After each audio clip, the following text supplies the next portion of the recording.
প্রচারণা শেষ, রাত পোহালেই প্রথম ধাপের 141 উপজেলায় ভোট, আইন শৃঙ্খলা রক্ষায় ব্যাপক আয়োজন। দেখছিলেন বিআরবি কেবল সংবাদ শিরোনাম, এবারে বিস্তারিত। রাত পোহালেই প্রথম ধাপের 141টি উপজেলায় ভোট, আইন শৃঙ্খলা রক্ষায় মোতায়েন করা হয়েছে 418 প্লাটুন বিজিবি। সকাল 8টায় শুরু হয়ে ভোট চলবে বিকেল 4টা পর্যন্ত।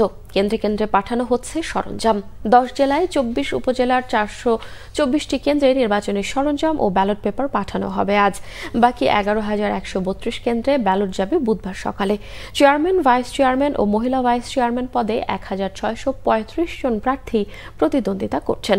প্রথম ধাপে বিনা ভোটে জয়ী হয়েছেন চেয়ারম্যান পদে 8 জন, ভাইস চেয়ারম্যান পদে 10 জন এবং মহিলা ভাইস চেয়ারম্যান পদে 10 জন জয়ী হয়েছেন। সোমবার মধ্যরাতে শেষ হয়েছে প্রচারণা। 23 ও 29 মে দ্বিতীয় এবং তৃতীয় ধাপের এবং 5 জুন হবে শেষ ধাপের উপজেলা নির্বাচন। গ্রীষ্মকালীন টমেটোর বাজার জমেছে দিনাজপুরে, তবে উৎপাদন ভালো হলেও বৈরী আবহাওয়ায় ক্ষতিগ্রস্ত হচ্ছেন কৃষকরা।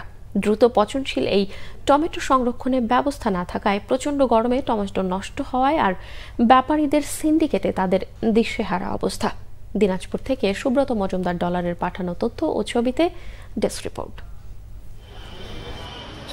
দিনাজপুর সদরের শেখপুরা ইউনিয়নের গাবুরাহাটে বসে উত্তরাঞ্চলের সবচেয়ে বড় গ্রীষ্মকালীন টমেটোর বাজার। প্রায় 1.5 মাসের জন্য এই বাজারে 50 কোটি টাকার বেশি টমেটো বিক্রি হয়। ভোর থেকে সকাল 9টা পর্যন্ত চলে বেচাকেনা। ঢাকা, চট্টগ্রাম, নারায়ণগঞ্জ ও শরীয়তপুর সহ বিভিন্ন জেলার ব্যবসায়ীরা এই বাজার থেকে টমেটো কিনে নিয়ে যায়।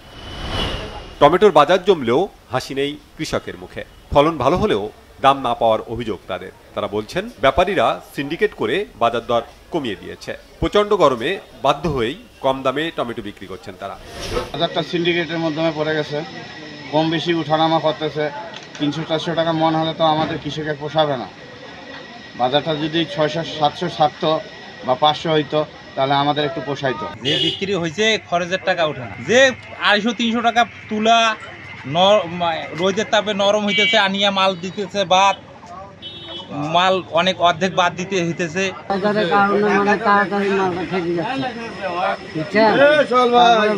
দাম তো পাই নাই, আগে গেছে 250-300, এই কয়েকদিন থেকে 400-500 টাকা চলছে। রোজে আছি। সিন্ডিকেটের অভিযোগ নাকচ করে ব্যাপারীরা জানিয়েছেন প্রচন্ড গরমের কারণে সাইজে ছোট এবং পেকে যাচ্ছে টমেটো। বাজারে সরবরাহ অনেক বেশি, এ কারণে কৃষক ভালো দাম পাচ্ছেন না। দেখা যায় যে এগুলোর মধ্যে অনেক ফেলে দেওয়া লাগে, অর্ধে পচে যায়। তো বর্তমানে আমাদের ব্যবসার পরিস্থিতিটা ভালো না, এই অবস্থায় আছি। তারপরেও কিনতেছি, ব্যবসা করতে হবে যেহেতু ব্যবসা করি। তো বাটি এখন ভালো না, ব্যবসার পজিশন খুব একটা ভালো না। গৃহস্থরা ওয়েদারের কারণে সব কিছু ধ্বংস হয়ে যাচ্ছে। ঢাকা, সিলেট বিভিন্ন জায়গায় যায় মালটা, ওই জায়গায় মালটা নরম হয়ে যাচ্ছে। ওই কারণে কৃষকের কোনো টাকা পাইতেছে না, ভাই আমরাও পাইতেছি। বর্তমানে বাজার হলো 300 টাকা কিনছি আমরা নিচে, আর উপরে 500 পর্যন্ত কিনছি আমরা মাল। এখানে গৃহস্থরা টাকা দিয়ে কিনি, বেচার বেলা আমার প্রত্যেক কেরারে 50 টাকা লোকসান। প্রচন্ড গরমে প্রচুর টমেটো নষ্ট হয়ে যাচ্ছে। সংরক্ষণের ব্যবস্থা থাকলে রক্ষা পেত কৃষক। আমদানিটা বেশি হওয়ার কারণে বাজার মূল্য একটু কম, তারপরেও এখান থেকে 400 থেকে 500 টাকা মন টমেটো বিক্রি হচ্ছে। মোটামুটি ওয়েদারটা একটু গরম হওয়ার কারণে টমেটো কৃষকরা ক্ষতিগ্রস্ত হচ্ছে। দিনাজপুর সদর, বিরল, বোচাগঞ্জ এবং চিরির বন্দরে ব্যাপকভাবে উৎপাদন হয় গ্রীষ্মকালীন টমেটো। এই টমেটো সংরক্ষণে হিমাগার স্থাপনের দাবি চাষিদের। Bangla vision news desk. IPL T20 নিজেদের মাঠে সানরাইজার্স হায়দ্রাবাদকে 7 উইকেট হারিয়ে প্লে অফের আশা বাঁচিয়ে রাখল মুম্বাই ইন্ডিয়ান্স। সোমবার সূর্যকুমার যাদবের অপরাজিত সেঞ্চুরিতে হায়দ্রাবাদের 8 উইকেটে করা 173 রান 16 বল আগে 7 উইকেট হারিয়ে টপকে যায় হার্দিক পান্ডিয়ার দল। রান তাড়ায় 26 থেকে 31 রানের মধ্যে ঈশান কিষান, রোহিত শর্মা ও নামান ধীরককে হারায় মুম্বাই। সেখান থেকেই তিলক বর্মাকে সঙ্গে নিয়ে দলকে এগিয়ে নেন সূর্যকুমার। টি20 র্যাঙ্কিংয়ে নাম্বার 1 ব্যাটসম্যান 30 বলে 50 করেন।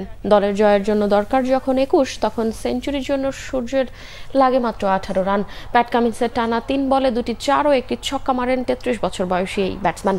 পরের ওভারে নাটারাজানের প্রথম বলে তিলক 1 রান নিয়ে সূর্যকুমারকে স্ট্রাইক দেন। পরের বলেই তার ছক্কা, সেঞ্চুরি এবং ম্যাচের সমাপ্তি। ৭৯ বলে ১৪৩ রানে অবিচ্ছিন্ন জুটিতে সূর্যকুমারের অবদান ৫১ বলে ১২-৪ ও ৬ ছক্কায় ১০২ রান। ৩২ বলে ৩৭ রানে অপরাজিত থাকেন তিলক। চলতি আইপিএলে এটি সূর্যের প্রথম, আসরের দ্বিতীয় আর টি-20তে ষষ্ঠ সেঞ্চুরি। গত বছর মুম্বাইয়ের হয়ে গুজরাট টাইটান্সের বিপক্ষে ৪৯ বলে ১০৩ রানের অপরাজিত ইনিংস খেলেছিলেন তিনি। হায়দ্রাবাদে ১১ ম্যাচে ১২ পয়েন্ট নিয়ে ৪-এ এবং মুম্বাই ১২ ম্যাচে ৮ পয়েন্ট নিয়ে রয়েছে ৯। English premier football.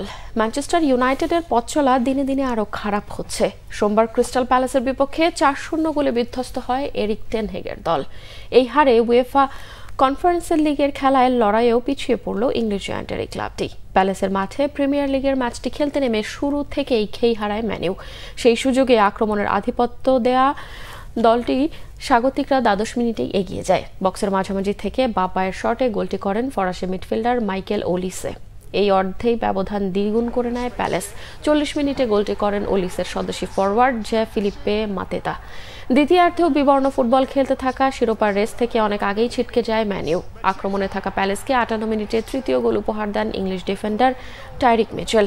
৭ মিনিট পর ওলিসের ম্যাচে আরও দ্বিতীয় গোল করে বড় হারের লজ্জায় ডোবান অতিথি শিবিরকে। চলতি লিগে এটি ম্যানইউয়ের ১৩তম হার। ৩৫ ম্যাচে ৫৪ পয়েন্ট নিয়ে অবস্থান তাদের ৮ নম্বরে। ম্যানইউয়ের মাঠে প্রথম লেগে ১-০ হেরে যাওয়া প্যালেস ৩৬ ম্যাচে ৪৩ পয়েন্ট নিয়ে ১৪তম স্থানে রয়েছে। এই জয়ে প্রিমিয়ার লিগে ম্যানইউয়ের বিপক্ষে একটি কীর্তিও গড়ল প্যালেস। প্রথমবার ২ লেগে জয় পেল তারা। এই ছিল এখনকার মতো। পরের সংবাদ সকাল ১১টায়। এছাড়াও বাংলাভিশন সংবাদ ও সংবাদ সংশ্লিষ্ট অনুষ্ঠান দেখতে ভিজিট করুন www.bvnews24.com ও facebook.com/banglavisionnews এবং সাবস্ক্রাইব করুন youtube.com/banglavisionnews। এতক্ষণ সঙ্গে থাকায় ধন্যবাদ সবাইকে।